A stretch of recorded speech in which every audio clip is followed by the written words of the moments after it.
Hi guys, John Adams at dabloguk.com, and today I'm really excited to be in the North York moors and I'm off-roading with Jeep to celebrate 75 years of the company.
Having returned from my North Yorkshire off-roading experience, I thought I'd just give you a quick overview as to what you've been watching and also the vehicles that I was driving.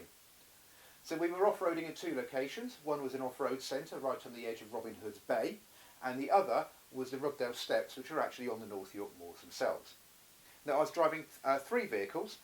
One was a Jeep Cherokee. Now I remember years ago when the Jeep Cherokee was a really boxy car and it looked like a rugged off-road vehicle. Today's Cherokee has been stylised a lot more, and the inside is very comfortable, and behind the driver's console there is a control and a button for absolutely everything.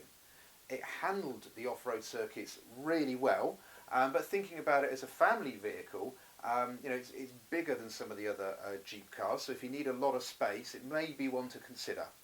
It is quite heavy, so acceleration, it is a little bit slow, but that's to be expected. But as an off-road vehicle, great fun. As I say, if you're needing a family vehicle with a lot of space, possibly one to consider. Another one that I drove was the Renegade 4x4.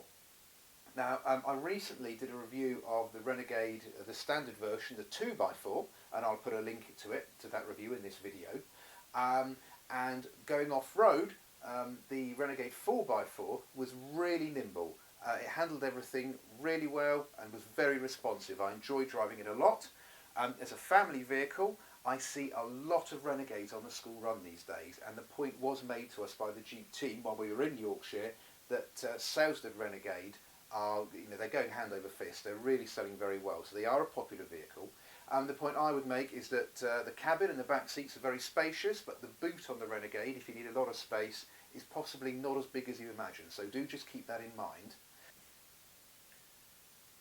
The third vehicle I got to drive was a Jeep Wrangler. Wow, what a vehicle that is. This is a serious off-road machine. We did take it on road as well, and I have to say it didn't perform superbly on tarmac. There was a lot of noise, and occasionally the handling around some of the corners wasn't that great. But off-road, just superb and such good fun. It's not one I would really suggest for the family market unless you happen to live in the Australian outback or somewhere like that. But yeah, we had really good fun with the Jeep Wrangler, So as I say, that's one to consider if you're going to be spending a lot of your time off the beaten track.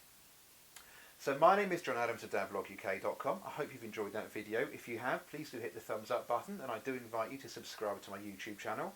If you've got any questions about what you've seen, please do leave a comment below and I will get back to you. Thank you again for watching.